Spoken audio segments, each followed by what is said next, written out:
Good afternoon, everybody. Welcome. My name is David Newman. I'm the former president here of the World Biogas Association, and I'm here invited as a chair of the European Bioeconomy Bureau, which sits in Brussels, where we work on a lot of the bioeconomy issues and the policies there. We're part of the BIP. I guess many of you know what the BIP is, the Biomethane Industrial Partnership. And it's interesting being part of this because this is the partnership which has to give the Commission the recommendations about how to reach that target of 35 billion cubic meters of biogas a year by, now my memory fails, but I think 2030 or 2035. And within that context, a lot of us were asked, what are the barriers, what are the challenges to actually scaling up biogas throughout the EU? And interestingly, when the Commission asks these questions, they talk about regulatory factors, they talk about feed-in tariffs, but one of the things they actually rarely talk about, and which I've raised, was scaling up. You don't get all those problems solved of access to market, of feed-in tariffs, of access to the grids, etc., until you have the scale. You need the scale to be able to negotiate, to be able to have leverage. And so often in countries, the industry is too small to have that leverage. So we're going to talk today about how we get that leverage, how we scale up. And we have a really stellar panel. Maureen Walsh, an old friend from the American Biogas Association, joining us online in Washington, presumably. Gerard Ostheimer from the Biofuture Campaign, who's here in person. Kunal Shah from Energia, who's also here in person. Nikhil Moge is from KPMG in India, will be joining us also online. And Charlotte Moulton from the chair of the World Biogas Association will be talking at the end as well. So you've got a really good panel here, ladies and gentlemen. Fire questions at them. What I'm going to do is I'm going to invite each one individually to speak. I'm going to give you, the audience, a couple of minutes to fire one or two rapid questions while their speech is fresh in your mind. And then when they've all spoken and they've all finished, I'm going to bring them up here and you can shoot away and we can have that final discussion until the session ends. Is that okay? Good. So, if Maureen is online and can hear us, now is the time to connect her. Yes, there she is. Hi, Maureen. Welcome to Birmingham. All I can say is you're in the better place. Well, I'm sorry I can't be there in person, and I'm a little wary though, David. It sounded like a firing squad you were putting me in front of. So I'm hoping the audience is a little more friendly than that. But thank you for having me. I really appreciate it.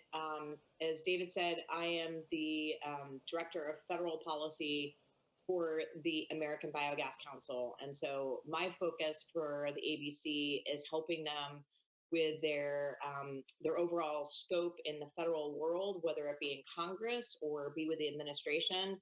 But in this presentation, I'll talk a little bit also about state policy, because when our federal government is slow and less than nimble, sometimes states can actually come in and really drive some significant development. So let's dive in. Next slide, please. So this slide is a general overview of what the U.S. biogas market looks like. Right now, we have a little over 2,300 operational biogas systems in the United States. And when I say biogas systems in the U.S., we have 4 primary tranches of biogas systems. Landfills is a biogas system. You know, it's clunky and we can't get the nutrients, but it's definitely definitely a biogas system. The largest of all the biogas systems tranche is actually wastewater, followed by landfills, then followed by on-farm digesters, and then standalone food waste digesters. So you can see that where that breaks down currently, and the just absolutely unbelievable potential that we have for future development. The biggest potential is on-farm, which is not surprising. And a lot is being done to bring these projects to fruition. We've seen just incredible growth over the last couple of years. In 2021, 47% growth, and in 2020, 20% growth. So a lot of potential, and a lot of potential being acted upon. Next slide, please. This slide is just, I think, you'll see it again in this presentation, a very good schematic of what is going on in biogas use and transportation in the United States. In the United States, we have a number of either clean fuel programs that are state related, or we also have a national renewable fuel standard. The renewable fuel standard in the US, the federal renewable fuel standard, over 95% of the most greenhouse gas reducing fuel comes from biogas. So the potential for ethanol and cellulosic ethanol has been long, and the promise has really not come about. Biogas has stepped into that role. Next slide, please. Next slide. Thank you. These are these bubbles are basically some of your major drivers of what is driving the growth of the biogas industry. Certainly, the biggest one is both the renewable fuel standard, the federal level, as well as the low carbon fuel standard out of California.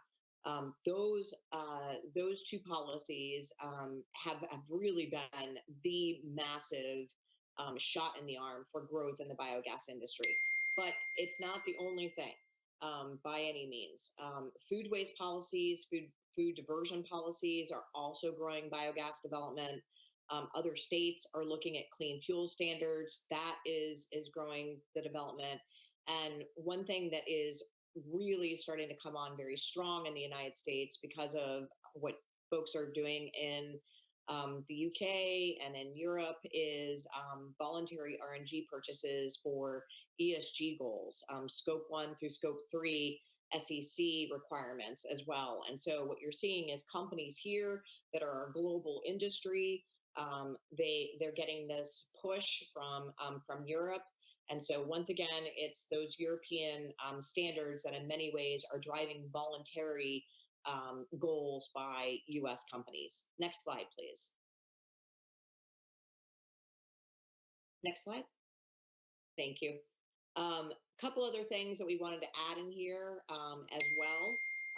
We are looking at a new part of the renewable fuel standard, the federal renewable fuel standard in the US. That would enable biogas to electricity to electric vehicles to qualify for this very valuable program. It could be huge. We'll talk about that in a little bit in the future. We're also seeing, due to the Inflation Reduction Act, the IRA that was passed in August of this year, we're seeing biogas systems starting to be deployed with carbon capture on the back end, and utilizing that carbon for beneficial use, so carbon sales as well. We're seeing other fuel products being made from the biogas, whether it be gasoline DME or hydrogen, sustainable aviation fuels, bolting on a biogas system onto an ethanol plant to be able to lower their carbon intensity. So there's a lot of very, for us in the United States, more innovative projects that are coming to fruition that are driving development. Next slide, please. Actually, the next two would be good because this is drivers and then policy. Next slide, please. Okay, so this is going to be kind of a big kahuna to talk here, and I don't want to get into real nitty gritty because this slide is full of information. But basically, what it does is it breaks down what was in the Inflation Reduction Act that can actually drive biogas development. First and foremost, we have what we would consider some legacy credits, and then some new credits that will not even be starting to be used until the beginning of 2025. So the legacy credits, biogas had been able to qualify for a renewable electricity production tax credit, and we can irrevocably change that to an investment tax credit. The production tax credit is great for facilities that are up, that are making the gas. The investment tax credit actually puts steel and concrete into the ground. And both of those were extended by the Inflation Reduction Act, and they transition in the beginning of 2025 to a clean electricity production tax credit or a clean electricity investment tax credit. And then there's some ability to be able to lengthen the breadth of those tax credits, because what you're able to do is ensure that your construction is begun or a certain amount of money is expended. It's called a safe harbor. So that's a phenomenal opportunity. Even more so for folks that are making biogas to renewable natural gas or to heat. There was the creation of a new tax credit, Section 48 ITC, for just that purpose. So this is something that the ABC had been working on for years, and it finally came to fruition. When that expires at the end of 2024, a clean fuels production tax credit takes over. Now, I will tell you that the biogas industry is already telegraphing to our members of Congress and our supporters that we will be coming back and asking for this tax credit to be extended. You have to begin construction by the 31st of December of 2024 to be able to qualify for the tax credit. And you couldn't actually begin utilizing it until this year. So it had to be after December 31st, 2022. So we feel like that gap is really too small, and we will be definitely advocating for its extension. Also coupled with these really important tax credit are what I consider some examples of broader thinking for biogas. There is a clean hydrogen tax credit that was included, as well as a change to the 45Q carbon dioxide sequestration credit. They lowered the threshold for how much that you needed to actually to capture. They allowed direct air capture to also qualify, and they've scaled it depending upon whether you are sequestering it or you're using it for beneficial use. Next slide, please. This slide talks about the renewable fuel standard and the various different credits that the biogas can actually qualify for in the renewable fuel standard. On the very far side, you'll see a schematic talking about cellulosic fuels. This is where biogas can really get a huge bang for the buck. They are the most valuable fuels out there, the D3 and D5 category. And to be able to qualify, you have to have an over 60% or over greenhouse gas reduction. Biogas, again, makes up over 95% of the cellulosic fuels in the renewable fuel standard. So it really, really helps drive a lot of the value that biogas is seeing in the market. Next slide, please. This slide is talking about the significant growth that we have seen over the last 20 years in on-farm digester systems. What you're seeing is a lot of growth in particularly in the RNG side of things, where developers are coming in and recognizing that they can form a partnership with farmers to be able to take their take their manure and sometimes food waste and make a heck of a lot of great RNG out of it. Hopefully, as a result of the finalization of the RFS set rule, which includes biogas to electricity, we'll see a significantly big bump in 2022 and 2023 onward. Next slide, please. So let's talk a little bit about the set rule. There were two main things in the set rule that actually, let's say three, that really I think will be an enormous driver for biogas in the coming years. So December 1st of this year, the Environmental Protection Agency, which is our arm that monitors our air and our water, and they also are the administrators of the RFS, the Renewable Fuel Standard, came out with a proposed rule that basically lays a new landscape. Congress passed the latest iteration of the Renewable Fuel Standard in 2007, which seems like an eon ago.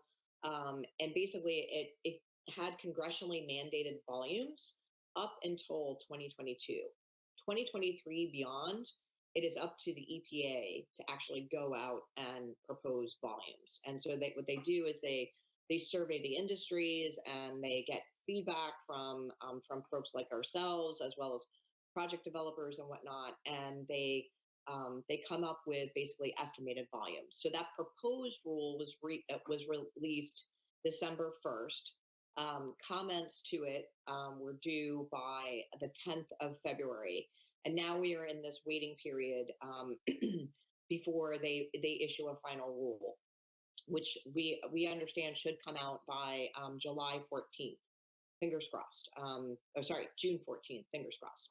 So within that proposed set rule, there are three main areas that I think will really, really help drive biogas. Maureen, can you hear me? It's David. I can. Maureen, you got a minute. Oh, gotcha. All right, let's finish this up. So in short, we've got a lot of things going on in the federal world. One last thing that we haven't talked about is clean fuel standards for the states. California is a huge driver. One of the issues that we're facing in California, though, is that the scope is narrowing. And so hopefully that's going to actually open things up for other clean fuel standards in other states. Questions? Oh, okay. You had another half a minute, but that's okay. Thank you, Maureen. You told me to speed it up. I sped it up, David. Thank you. Applause, please, for Maureen. Thank you. One or two quick questions from the audience, if you have them. I have a question, Maureen, and that is, what long-term certainty do you feel you have should the administration change in, I guess it's 2024, 2025, isn't it? Because talking to one of the developers here this morning, he was saying, you know, everybody fears this change of administration, change of policy. What sort of certainty do you have long-term? Oh, that's a great question, David. I think, so it's, I look at it as two things. The first one is the IRA is past legislation, and it's really, really hard to unroll something once it's been passed. Now, I would say that a new administration could, what I would consider destroy veto stuff. So like they could basically just tell the EPA to slow walk the RFS. And it would take lawsuits, possibly going up to the Supreme Court, to get them to do their job. That is certainly a concern. If a new administration comes in that is not friendly towards sustainable policies and whatnot, but I'm hopeful that we don't see that. Even under, you know, the RFS was passed under President Bush. And so, you know, we have certainly had Republican administrations that have been much more willing to look at energy independence and security and utilize the RFS to do that. President Trump's term was a different matter. Sure, it was for all of us. Okay. Yes, If there's not any more questions, if there's no more short, quick questions from the audience, I'll ask you, Maureen, if you will stay with us and be on the panel at the end and contribute to that. And I thank you very much for giving this presentation this morning. Now it's my pleasure to invite here to the podium Dr. Gerard Ostheimer, who is the global lead on sustainable bioenergy at the Biofuture Campaign. And he will... Oh, no, this is the way I have it in my program. The way you have it online, this is the way I have it online, and this is the way Cheryl sent it to me, that Gerard Ostheimer is next. But if you wish, we can change that and we can invite Kunal. So we'll invite Kunal. Kunal, I apologize to you, but this is the way they sent it to me. So Kunal Shah is the Chief Growth Officer and the Managing Director of Energia in Asia, and he's going to talk about accelerating biomethane production at scale globally. Thank you. Welcome, Kunal.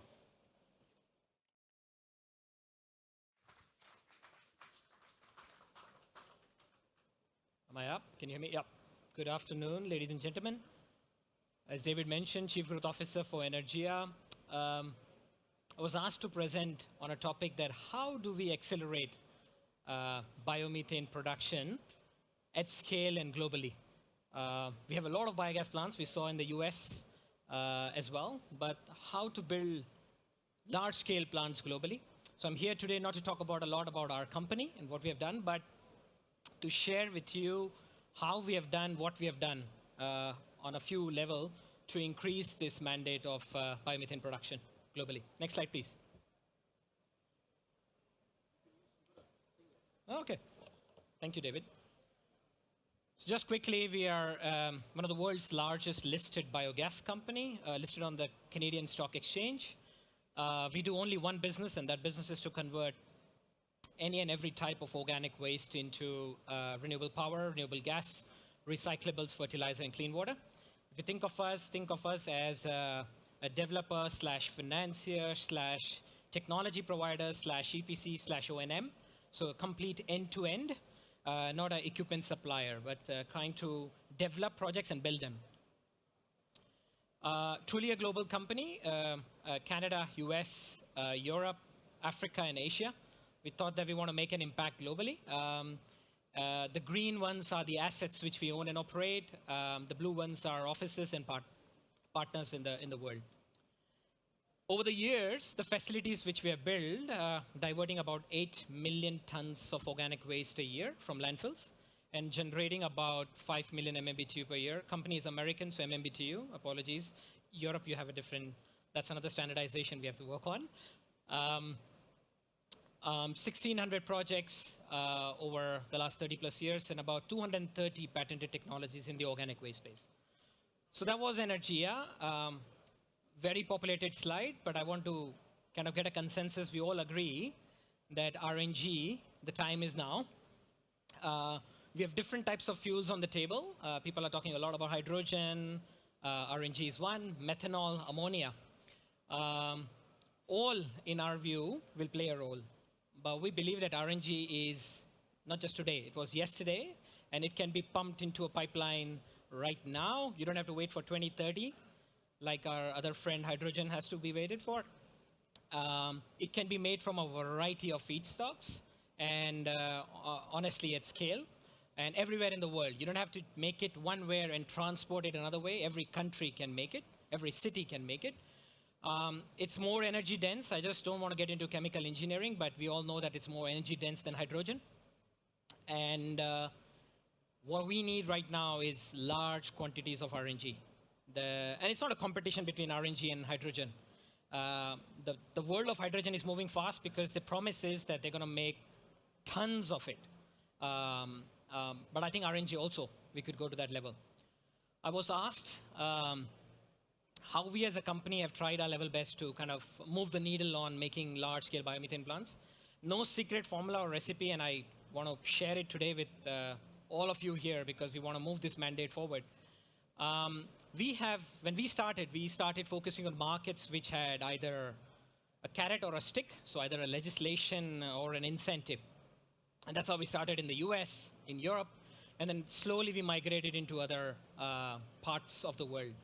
Second is we've invested a lot in people. So human capital plays a very big role for our company in this journey. Technology. We have always sought or acquired or developed technologies as an enabler to push this agenda forward. And market development. We put a lot of energy on developing a market from scratch. The third point is, as I was telling earlier, not being like just an equipment provider, like my technology is the best, take it. I'm the best biogas company in the world. I think we've realized over time that we are an integrator. So work together to integrate solutions. The fourth one is very important, and I think this is where we have our share of failures and successes, a lot of failures as well. We take development risk. Now, if you, in the room, anybody of you who know about the world of finance, and you talk to bankers, they generally do not like to take development risk. They all tell you, go, Mr. Joe, get the permits, get the feedstock, and get the offtake, and we'll come and finance this facility. Everybody would do that. But we said, no, how do we take the baton in our hand and change it? We started as a tech company 15 years ago. We became an EPC operator because the things were not moving very fast. And about 7-8 years ago, we decided that things were still not moving fast, so let's take the financing as well on our own. So we started financing facilities to push the ball forward. And now, of course, with the finance world, it's beauty, with due respect to my financial friends and bankers, once you have done a few things, they flock. And then you have a lot of money. As Charlotte mentioned, $1 billion from Goldman Sachs, and there's a lot more being pulled. I think entrepreneurship is very important in the biogas space. We've seen most of the plants, you actually start literally from scratch. It's an entrepreneur who goes and finds the feedstock. It's an entrepreneur who goes and finds the offtake, gets the permit done. You got to wake up every morning thinking that this biogas plant is going to be built. So I think we are very big on entrepreneurship. And the reason also was that we were very fast because of that. We are nimble and agile globally. You work for a large corporation, you can take 6 months to go to the investment committee and come back. We've kind of reduced that down to 60 days probably, or even shorter. Patience and persistence is a very interesting word because biogas plants don't happen every minute or every hour. You've got to be waking up every morning with a smile that you're going to get a permit or you're going to get a clearance and stuff like that. So I think that played a very big role in our journey. Partnerships. We don't believe that we have it all or we can do it all. Depending on country, depending on project, we partner with people, we partner with communities, and that's been a very big part of fast-tracking what we have done. And last but not the least is, while doing the small projects, we said that how do we make the big ones? So you will hear 3 case studies quickly, how we build some large plants in the world right now. So this is one of the world's largest agri-waste to biomethane plant. It's under construction. And by the way, full disclosure, we've just sold the facility to Copenhagen Infrastructure Partners. This is, if you can imagine, 930,000 tons a year of agricultural waste and different feedstocks, producing about 1.4 million MMBTU per year. This biogas plant is about 130 million euros, so very large plant. Again, a quick story here is that the project was not going anywhere. A developer, with all the good intentions, wanted to develop the project. A mom and pop shop. We came in, we took the project from the developer, we put in development capital, and we had a belief that we could make it work. We developed it systematically for 2-3 years, and then we started construction. We took some risk on feedstock, but over time, when we were constructing, the feedstock was getting solved. So this is an example of how we took development risk. This is North America's, you heard Maureen speak, this is North America's largest food waste and sludge processing facility. Again, from scratch, permitting. For all of you know, California as a sunny state can take years for permitting. We went through that cycle from 2014 until today. Again, about $185 million, single biogas plant, about 1 million MMBTU per year. It's interesting because it takes organic waste from the city of Los Angeles and converts that into biomethane for pipeline injection. The third one is for a wastewater treatment plant. Again, you have everywhere wastewater treatment plants, and this is in Birmingham too. So we said, okay, how these old wastewater treatment plants could be repurposed to make biomethane at scale. And that's how we did in, again, another facility in California. 40-year-old plant, upgraded it to make biomethane.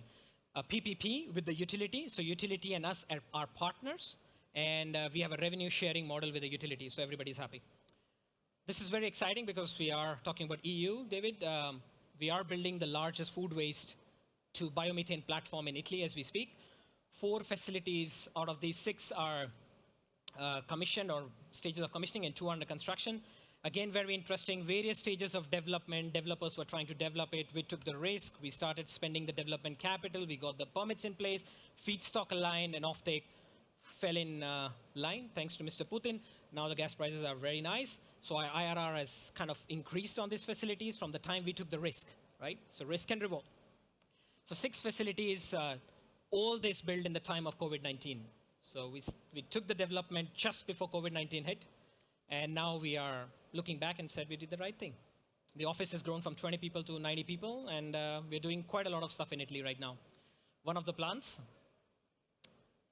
To conclude, the world IEA says needs 8 billion MMBTU. Look at that. The current global production facility is about 198 million MMBTU. The largest plant in the US is just that tiny dot which we built. So we have a lot of business to do, guys. This is a bit of emotional slide as well as a bit of, not a technical one, but I think, Charlotte, the climate change has to be taken in the form of COVID-19 vaccines. We did it, right? In 2 years, everybody's vaccinated. Problem is probably that 2030, 1.5 degrees Celsius is not that extremely felt. So I think in our view, these are the 5 suggestions, David, we have that carrot and sticks to enforce. Really, regulations mean nothing if it's not enforced. I'm going to stop in 30 seconds. I think carbon credits are amazing. People think that the governments have to spend a lot of money, but in our view, it is the cheapest way to make the biggest impact. Look at the solar industry. Started in Germany. Number 3, entrepreneurship is more important than technology. Let's not get into pumps, pipes, and blowers. All are very important, but I think people have to come out and take entrepreneurial risk. 4th, bureaucratic systems, we all know. Last, we all have to think that Earth, the concept of spaceship Earth, I don't know if you know, spaceship Earth was a concept by a Californian professor. We have to consider Earth as a spaceship where everybody is a crew member taking care of the spaceship for the journey ahead. So I think we have to think of spaceship Earth. It's critical, and we've got to also work together. Thank you very much.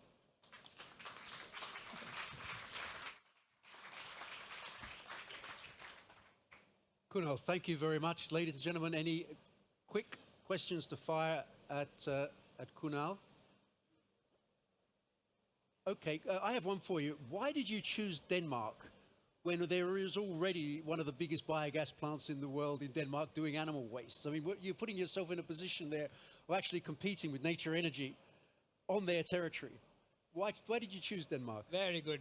David, you are intelligent. So I think the answer there was... I'm modest as well. Yeah. The answer there was that, Denmark is very well ahead, as you said, but they're still meeting only 25% of the gas grid needs from biomethane.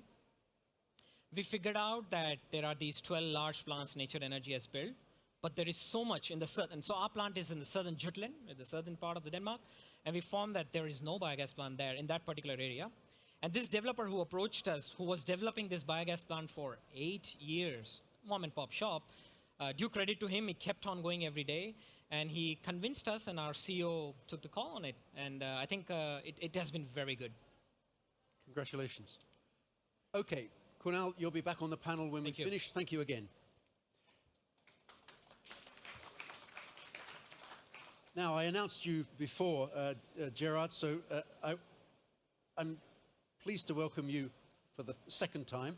Dr. Gerard Ostheimer is the global lead for sustainable bioenergy at the Biofuture Campaign, and he also will be talking about accelerating the uptake of bio-based fuels, chemicals, and materials. Welcome. Is this on? Good. Thanks, Kunal, for the perfect setup. So we are here to break trail for all of you. My name is Gerard Ostheimer. I manage the Biofuture Campaign. I'm going to tell you what that is. Next slide.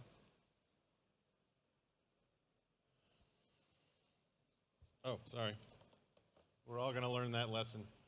And if I'm on mute, that's because I still haven't figured out the mute button on video calls. So you're all probably aware of things like the UNFCCC and the COP. You're probably aware of the G7. You're probably aware of the G20. There are a number of international activities that are in the news that very much enable international collaboration, which has 2 benefits. One is that it helps set standards, it helps set ambition, but then there's a lot of feedback to the individual countries to motivate them, to make them aware, and to allow industries to grow, whether it's tech or whether it's finance or whether it's clean energy. Underneath of that icing of those high-level discussions are a number of feeder organizations. The Clean Energy Ministerial is a feeder organization that feeds a collaboration between the 28 largest economies, feeds their learnings, feeds their information into global processes. So the countries in green are the members of the Clean Energy Ministerial. Next, oh, I'm going to keep doing that. All right. Clean Energy Ministerial has two useful attributes. Number one is the fact that it is not consensus-based. So if anybody has followed the UNFCCC, it took us 21 years to make progress because we had to get all countries to agree. That is not how we work. We work on the basis of initiatives and campaigns and programs. And we have several campaigns across the power sector, transport, industry, buildings, etc. Now, as you might imagine, for most of the 13 years of the Clean Energy Ministerial, it was completely dominated by green electrons. Green electron, solar wind, solar wind, solar wind, right? So they're all electronistas. 2 years ago, we brought the Biofuture initiative into this, and we're molecularists. So I think everybody here is a molecularist. We all understand that we need to be producing more feedstocks that bring renewable carbon into the circular economy. We need to be converting those feedstocks into useful intermediates, whether it's an intermediate for a chemical or whether it's an intermediate for a fuel, and then we need to be building the circular economy off of that. I'm going to skip that. Okay. And so this is how we're structured. So under the Clean Energy Ministerial that I just introduced to you, this feeder, this entity that brings countries together to share information, we have what we call the Biofuture Platform, and this is led by Brazil, Canada, India, Netherlands, and the United States. Under that, we do two things. In the biofuture space, we feel that our greatest ability to get to scale, our greatest ability to contribute is to bring more feedstocks online. It's your job to lobby. It's your job to develop new technologies. It's your job to have the entrepreneurial spirit. We realize we want to have your back upstream and we want to reduce your feedstock risk. I understand that's a little bit less in the RNG space, but in other aspects of the bioeconomy, feedstock risk is a massive risk. My job is to engage with industry. So the Biofuture Campaign there at the bottom is our industry engagement vehicle. Think of it as a catch basin. We are catching your input and feeding that all the way up to those countries.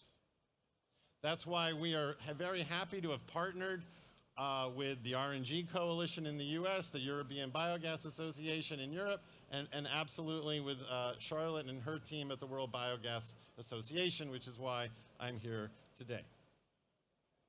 These are most of our other partners, and so we have everything from sustainable aviation hydrocarbons all the way down to DME and gaseous fuels.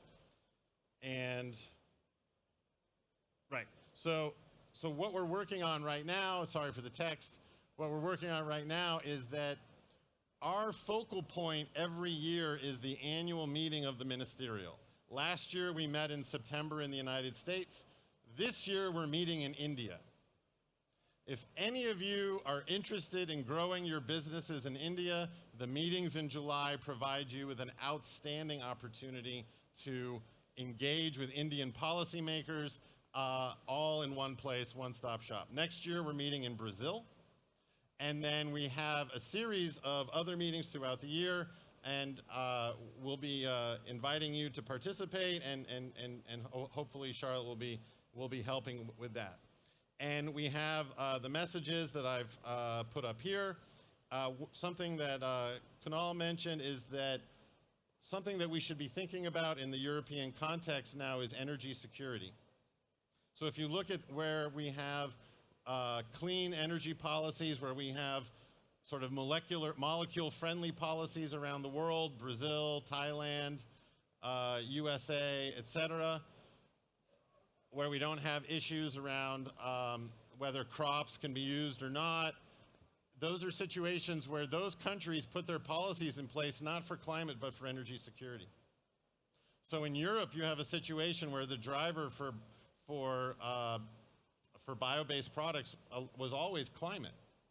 And as a result, people were, if they were suspicious of the technology, or they're suspicious of the feedstocks, in Europe, they're like, well, there's no urgency, let's just wait. Well, the urgency is now. And so there's a huge opportunity now to build on your successes. And I understand that in Europe there are the increased targets. So maybe that paragraph wasn't as relevant for you. Okay, so this is what we're doing as we build up to July, where we have the meeting in Goa. And what I want to focus on is that we are bringing this activity to Europe. We're going to be meeting in Brussels in May, where we're going to be talking about energy security and the ability of bio-based fuels, chemicals, and materials to enable that. And then we're going to have a high-level roundtable where we're going to take our learnings and our conclusions from the workshop, and we're going to present them to leaders at Paris in June. Okay, so as I said, you all know this, but this is really an example. And the reason I share this is that I would say probably at this point, you have the policy, but you need help realizing the policy. So you need help bringing the logistics in place. You need help bringing the feedstocks online. And what we are prepared to do is we are prepared to engage with policymakers at the G20 to let them know your needs. So here's an example of a CEO ministers meeting that we had last year, and I think I am done. Yes.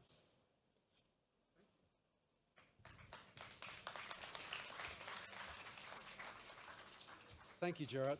Am I wired? Yeah, can you hear me? Ladies and gentlemen, is there a quick question from the audience? You're a very quiet audience. Are you all hungry? Lunchtime? I have one for you. Energy security, and Russia is one of your key partners here. How do they feel about you driving policies on energy security? I think that's a very interesting question, whether Russia is in the G20 or not. So Russia is not an active participant at the moment. Sure. So sorry to pull the rug out from under your... No, I guess that. All right, that's the reason I asked. So yeah, I didn't mention that on that earlier. Okay, and the other thing that interests me is the chemicals, but I'll talk to you about that later. We have time? No? Okay, all right. All right. Okay, thank you very much, Gerard. Now it's my pleasure to introduce online, I think he is here, Nikhil Mogue from KPMG, and looking at the emerging biogas market in India. Are you here with us, Nikhil? Yes, I'm here, David. Thank you. Thank you. Welcome. The floor is yours. You have about 10 minutes, yep? Sure. Thanks, David. Hello, everyone. Nikhil Moge, a partner with KPMG, and I lead the low carbon fuels practice here in India. So I'll be talking about the biogas space in India and what is it that it takes to, see that the biogas market develops. We've been working quite a lot with the government here, with the policy and regulatory stakeholders. So yeah, let's move on to the next slide, please. Yeah. Next. Yeah, sorry about the busy slide, but the key message that I'm trying to give here is that, there are 4 major regions which are actually the contributors for the GHG emissions. If you see the pie chart, the left-hand side, China, US, Europe, and India, almost around 50% of the GHG emission comes from these countries. And if you see on the right-hand side, the pie shows that of these countries, when we are looking at biogas consumption by 2030, these 4 regions would contribute to around 87% of the consumption. So which essentially means that we are looking at biogas as one of the major fuels which will help in the energy transition impacts for the world. And that's quite evident from some of the data points that we have. And if you can go to the next slide, I'll talk about those specific regions. If you see, most of these regions, 2018, the consumption is almost minuscule. There's no biogas that was consumed in that particular period of time. But going forward, if you see by 2030 and 2040, the consumption is increasing exponentially in some of these regions. So if you look at India specifically, we are looking at 6 million tons of oil equivalent of biogas by 30 and moving it to 15 by 2040. Same is the case with China, Europe, and other countries. So, having said this, this is the data from IEA under their sustainable policy scenario, where it talks of a high level of demand coming in from these four regions.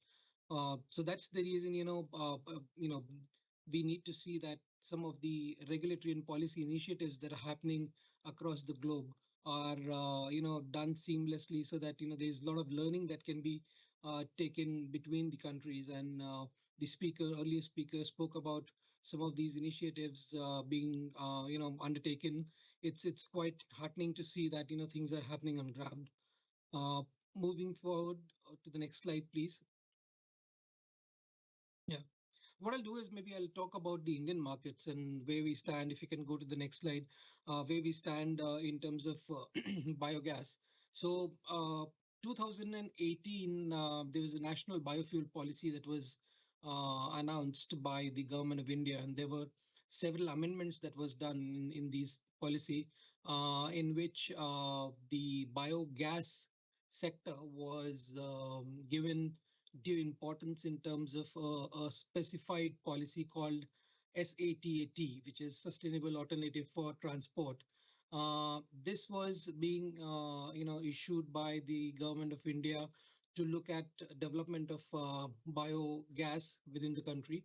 There are few areas where biogas is envisaged to be consumed in India, and one of that segment is transport, because transport is the one of the largest contributor for carbon emission in India. It's huge, and the demand for gas in transport sector, if you see the left hand side graph, is quite a lot. 2030 we expect 7.8 million tons of oil equivalent of gas being consumed, and this gas can be replaced by the biogas which is being produced. At the moment, like I said, it's almost negligible, and we envisage that this is a huge potential that we can have in India. And government is working towards it. There have been certain interventions that have been done. There have been offtake guarantees that have been given by the oil marketing companies. There is a clear-cut mandate on integration of the biogas plants to the gas grids. There are policies around pricing, where the benchmark pricing of biogas has been set with the CNG pricing, which is compressed natural gas.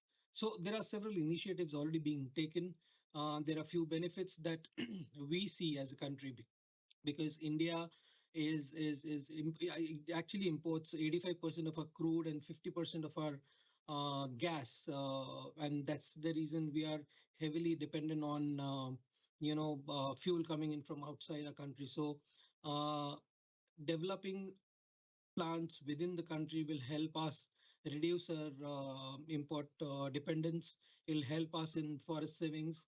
It'll also help in increasing the farmers' income, because India being an agrarian country, we have a lot of farmers working towards looking at the agri waste. And you all must have heard about the period when there is a lot of stubble burning that happens in, India is known for those wrong reasons.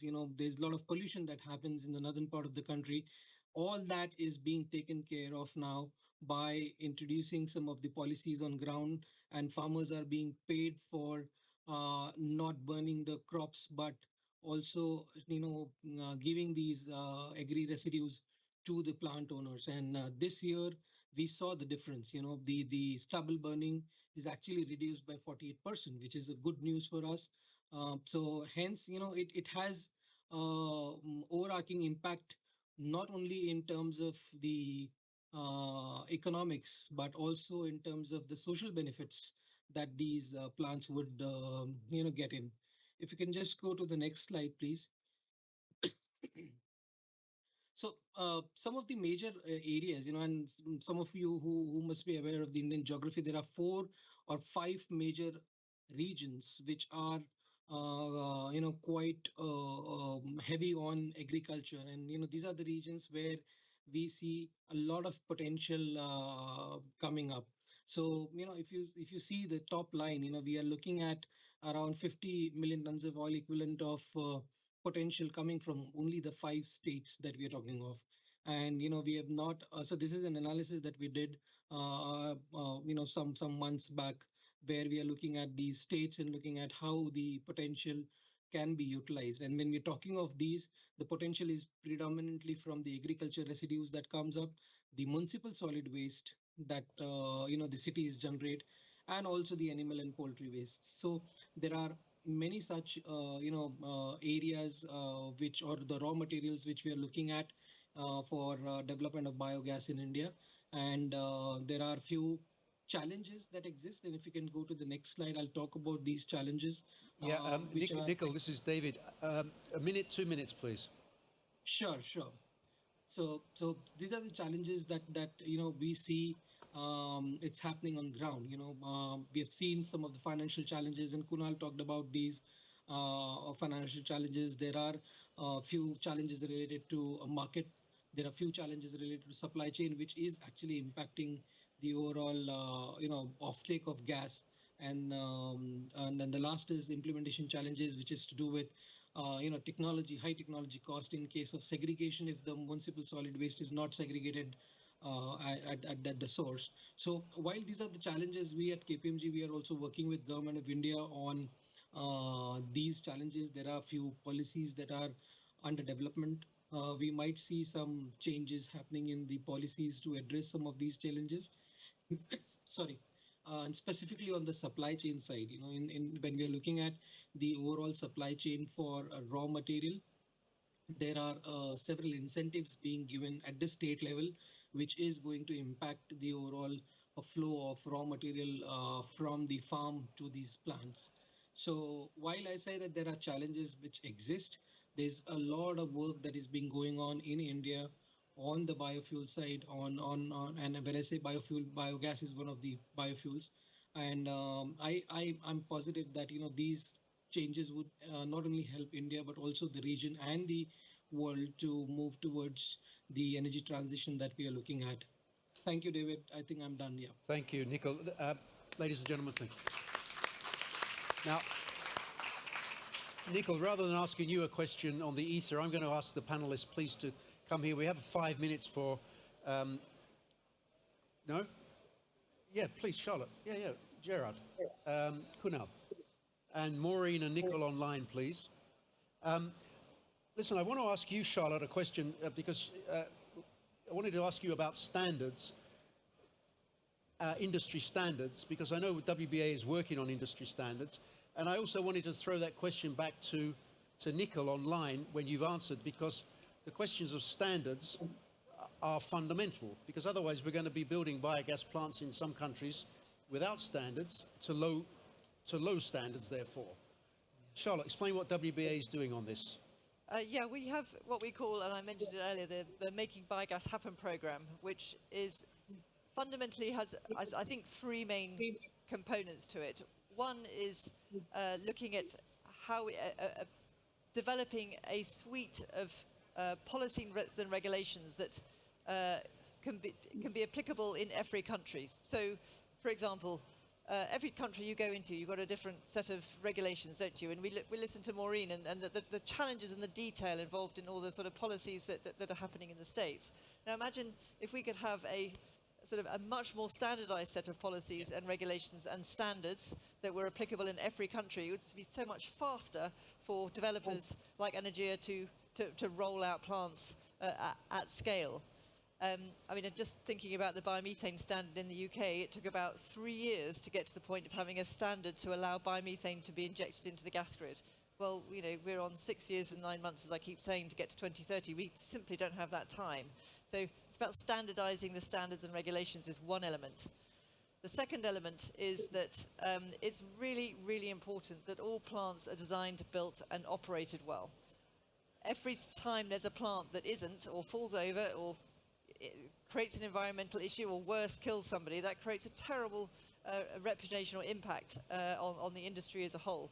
So we've developed the International AD Certification Scheme to ensure that every plant is designed, built, and operated well That's mine. in every country. Again, that enables companies to rapidly build plants safely and professionally. And lastly, it's about capacity building and training.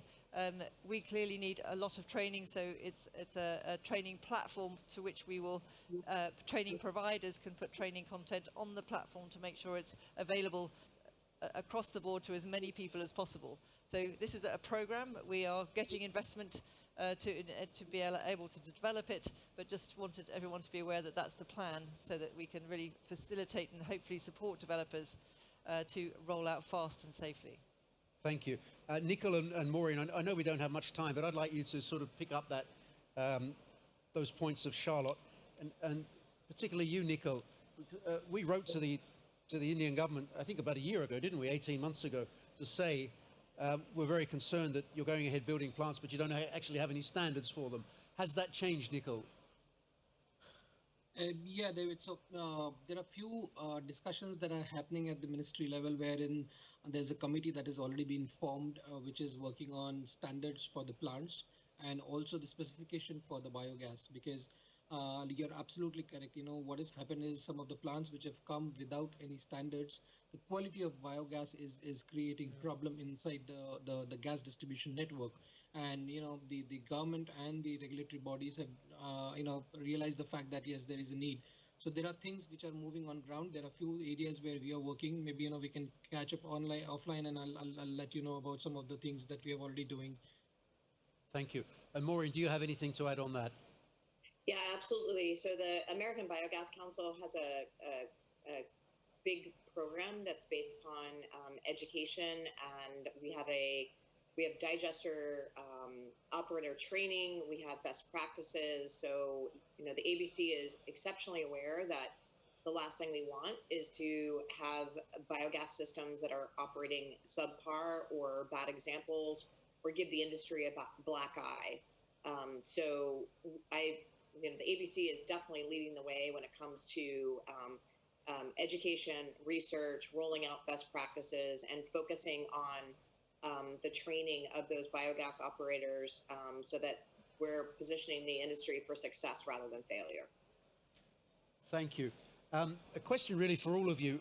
Many of you have spoken about the various different feedstocks that there are available, agricultural, etc. As you know, across Europe we have the rollout of household food waste collections in the next year, and presumably in the UK shortly afterwards. How is that looking in other geographies?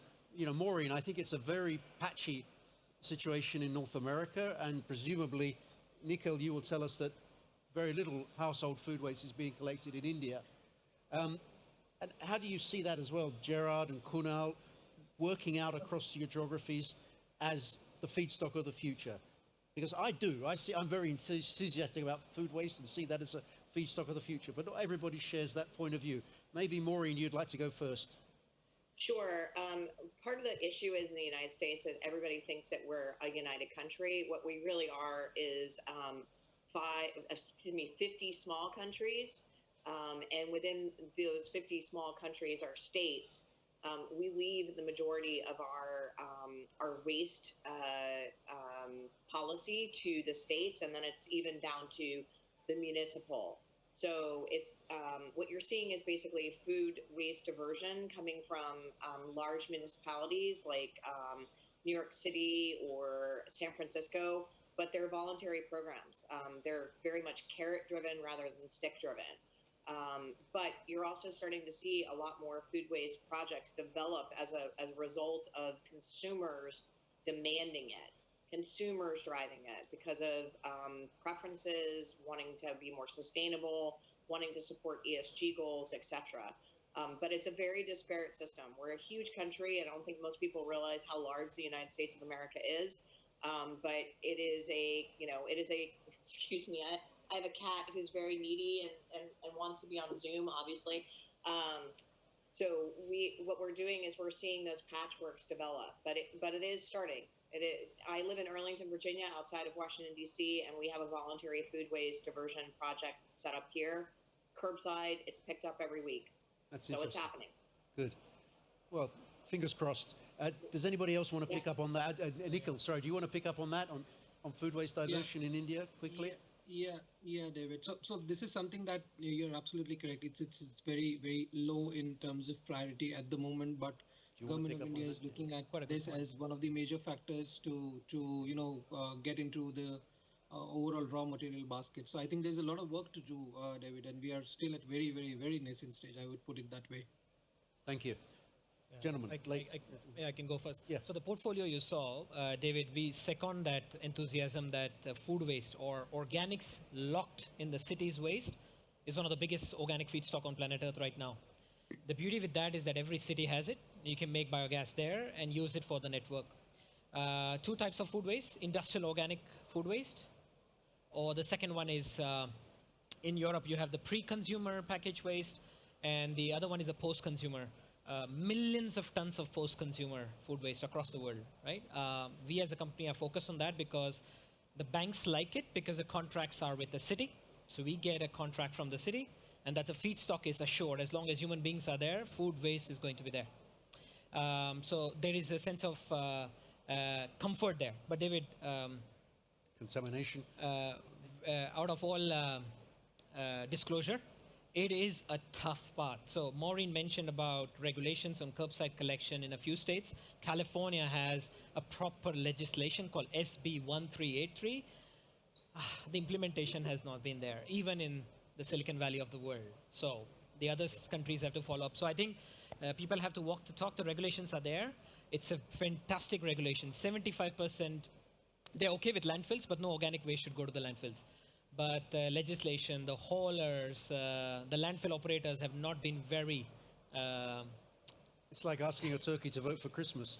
Absolutely. So I think feedstock, yes, but legislation-wise, it's going to be an issue. Contamination, no problem, David. Technologies are existing to treat it and treat it to a level that it can make biogas. Gerard. I would just add that one of the great barriers to progress is that you have, say, the Ministry of Agriculture and the Ministry of Energy are not aligned or not necessarily working synergistically. And so we are more than happy to take forward the message on food waste as an opportunity and to communicate how different aspects of government need to work together to create the circular economy. Charlotte, have you got anything to add on that? Well, just one comment, observation really, that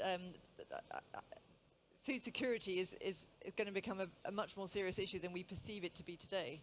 And separately collecting food waste, on the one hand, of course, collects the material and ensures that any nutrients can be recycled and go back to land to be producing more food.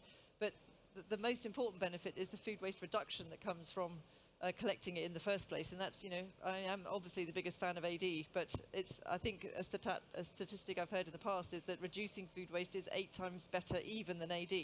So we must remember that separately collecting food waste reduces food waste in the first place, which is just as important as recycling what is still wasted. Absolutely. Waste that you don't have is better than any treatment that you can do. Well, ladies and gentlemen, if there are no short questions from the very shy audience, what's wrong with you all? One, there we are. Thank you. Yes, there is a way to get hold of these slides, yes, and Adam will tell you how to do that. Okay, ladies and gentlemen, can you give, please, a big applause to the panelists online? And Thank you, David. Thank you. And thank you, and enjoy your lunch break. Thank you.